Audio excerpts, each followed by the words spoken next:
What's up, everyone? As many of you know, most of my content is dedicated to the Master Division. I think most people who kind of watch my videos, look at my content. Of course, I have people adult, have even younger kids, especially in Portuguese. But usually my content is for people 30 and over. So if you're under 30 and you can resonate with the message, absolutely implement for you. But today I'm talking about the messages for not just masters, but people who want to compete in high level masters division. Meaning, what's the biggest challenge for the masters division? The IBJJF Worlds. And if you want to have the goal of competing at the worlds and not just to participate but like be one of the contenders, definitely a lot of work needs to be done.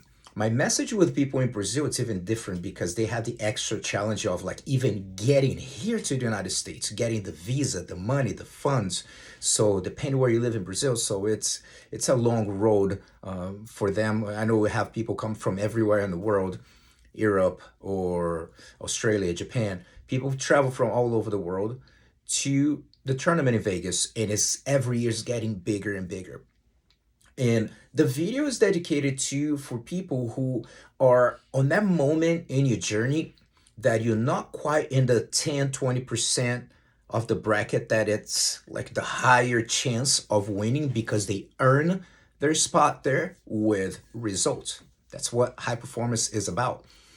And maybe you are on that level that, man, it happens even in the adult.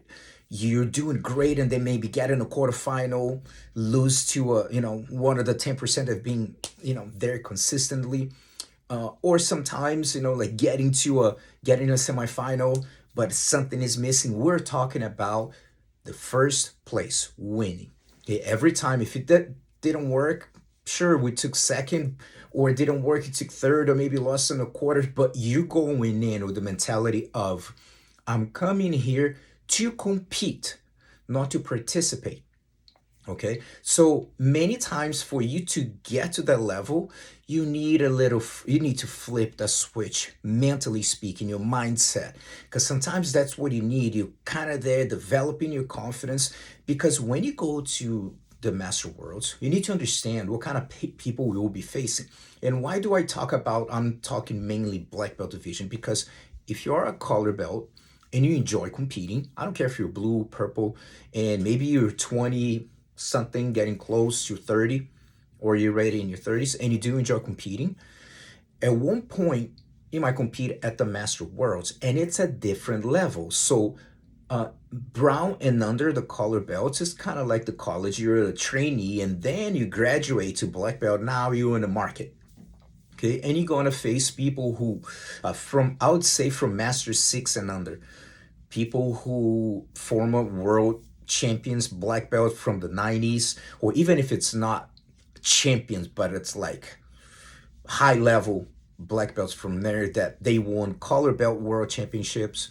They and then people in the 2000s. So if you look at the brackets of someone like from Master 1 to like a Master 6, dude, you have the Master 1, you have a guy that won, Bebeto, he won the adult worlds, and he's competing at the Master 1. So if you arrive in a Master 1, this is the kind of people on a life feather that you're going to face, or João me out. So what I'm trying to say in the lower weight, meaning that window in some divisions is not even 10%. It's like 5%. Sometimes you have one to win, not to place, to win. Most likely it's going to be sometimes two people, depending on the bracket. And then you're going to have some that are like the Master 4 lightweight. They have like solid 8 to 10 people with a realistic chance to win, right? And a lot of them, they didn't make to the podium, remember?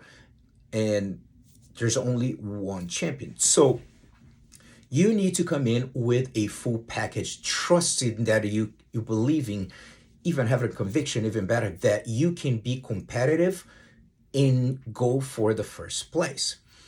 And this needs to be earned, right? With, of course, preparation, and mainly mentally. You need to feel that you belong there. Okay. So the only way for you to develop this is to challenge yourself. You have to go to bigger tournaments. I was mentioning in Brazil, it's a lot tougher, man. The main tournaments are here. A lot of those guys, they cannot even get to here. So if I'm talking and you're in the United States, you are already here. You have no idea like how easy you got. You can travel in the United States like a lot easier than you travel in Brazil. Okay, Brazil, it's a big country and there's a lot of legit people that don't have the opportunity to come here. So just be grateful right away that you can actually go to Vegas and compete. So you need to make sure that you are consistently looking for in your division who are the 10, 20%. You need to go against them. You need to feel them. So if you are behind and you compete against them and just got ran over, whatever, you're like, okay, now I know where I'm at. They are ahead of me. Now it doesn't mean they will be there forever. And I was mentioned too, like former world champions or whatever. And you have people who started late and again, they earned their spot. I have an interview on YouTube with Peter Frank. And he's a guy who started at 24, compete as a master, compete as in the adult division as a master, and now he's a master 2, I believe, and he is doing incredible. He does a great job online with his Instagram. A lot of Brazilian followers, people in US too, but he is a guy that he's a professional masters competitor and doing a lot of good content, entertaining content and performing amazingly, getting good offers to do special matches and stuff like that. So this is an example that someone that started late. And by the way, it's not because you nowadays, especially, it's not because you won the worlds before that it's guaranteed that you're going to win again. There's a lot of tough people. Again, you need to be with a tough. You need to have that mindset, the mental toughness. Otherwise, it's going to be extremely challenging because people are very, very prepared, well prepared, and you need to be there. So you need to go in. So why do you need to really flip that switch if you haven't yet? You feel like you're in that 80%, maybe on the bottom of the 80, maybe you're getting up in that 80, then you're almost getting close to the 20, 10%. You need to be challenging yourself. You need to, if not beat someone on that kind of caliber, you need to at least have a very good performance that you can say like, wow, this guy is not the big of a monster that I thought. I can adjust my strategy and this, and I feel that I can beat him. Now, this is good, even though it's not officially, because again, how do you know you belong there? The numbers don't lie. That's high performance. You need results. And when you know that you're competed like against a caller, competed against like a high level guy, and you performed well, in your mind, you have that stamp that like, I believe that I can get to that level, to get to that narrow window of people who are going to win the division. So definitely it strengthen your mindset. So I want to share an experience with you that is related to this. Everything that you're gonna hear me sharing here, I have lived before. If I just read in a book, you're not gonna hear me like really talking about. No, I actually lived. If I'm giving you a suggestion of what to do, is because I say like, if I were in your shoes, this is what I would do, and this is one of them. Okay, so I did mention in one of the videos about 1996. That was the very first World Championship. I was a purple belt. I was in a small school back then. It was January of, because the first Worlds used to be, it was in January. Eventually next year went to July. So I was in a small school, with like poor me syndrome of like, oh, those guys from bigger school, they have a bunch of world champions, or they have sponsors, or they have whatever. So I had the mindset that like, do you believe you can win? Yeah, kind of, like a lot of tough people, but I think it's not going to happen. World class, it's not going to happen, period. Again, you're going against guys, there's guys in the world winning 10 times, 11 times, 12 times. Do you think you have a chance against these guys? Thinking that you can kind of win? Forget about it. Okay. But anyway, so in 96, I end up taking third. I wasn't ready mentally to, to really win. Um, and then eventually I had to make a switch in my career, and I started training with Andre Pederneiros when I was a purple belt. And in my very first tournament, it was the first one, yes, it was the Brazilian Nationals in 1996. So you got to be very careful with like the stories that you tell yourself, okay? Because back then I pressure myself. A lot of the times we pressure our own selves. Like no one is telling you must win. Like we are our worst critics, right? And I was kind of pressuring myself that this is the first time I'm competing representing the team. A lot of people here win. I want to show that I came here to add one more like high level competitor to the team.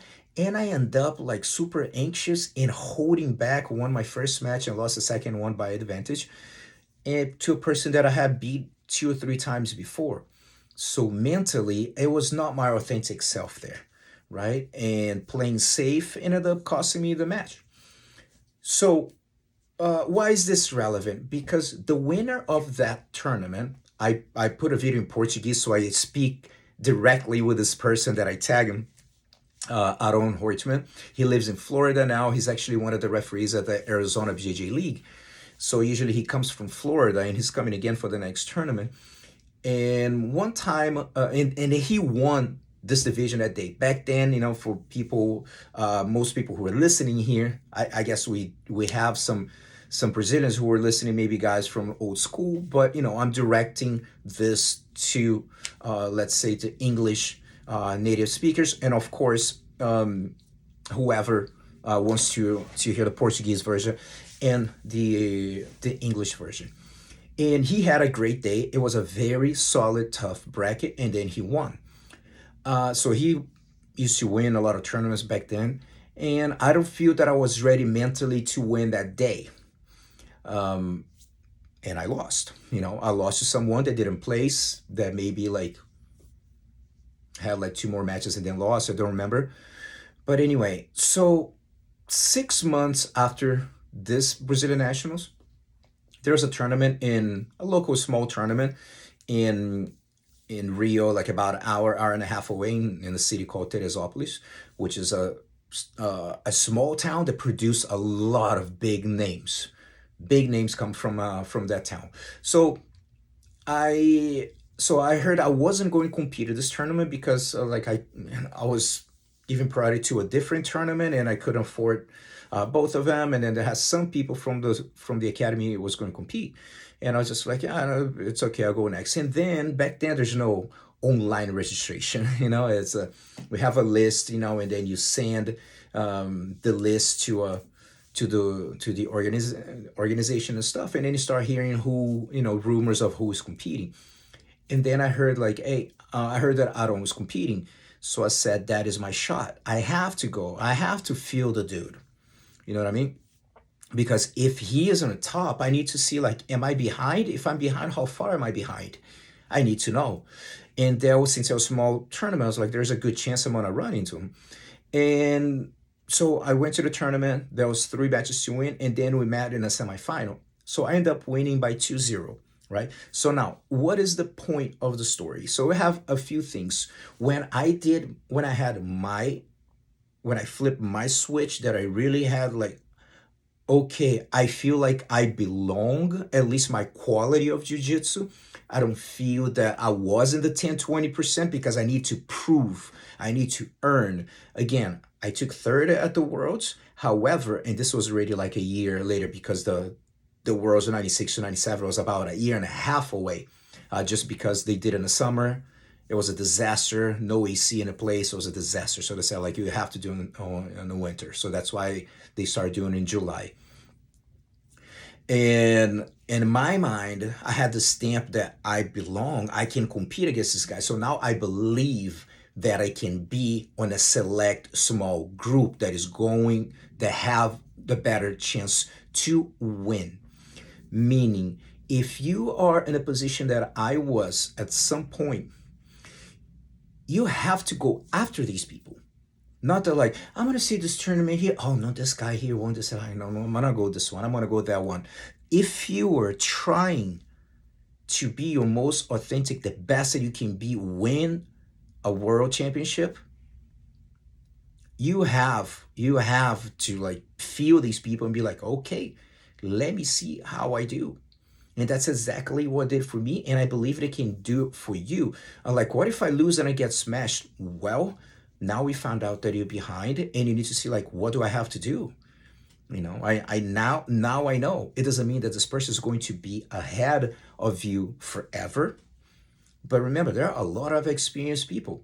And I don't know what point of the journey you're at, right? So this, it was huge to have that to flip the switch, to start it. Like after that, I went to another tournament, like smaller tournament, but ran into like one of the main guys. So I beat another one, and then I beat another one. So by the time I went to 1997, about a year and a half later, I was a different person completely. I'm training with like one of the best schools in a planet back then. It really, it really was, training with guys like Vitor Shaolin, Robson Moura, Leo Santos, Rodrigo Feijão, there's Bruno Bastos. There's so many incredible people in that room with a positive vibe and like a champion's mindset.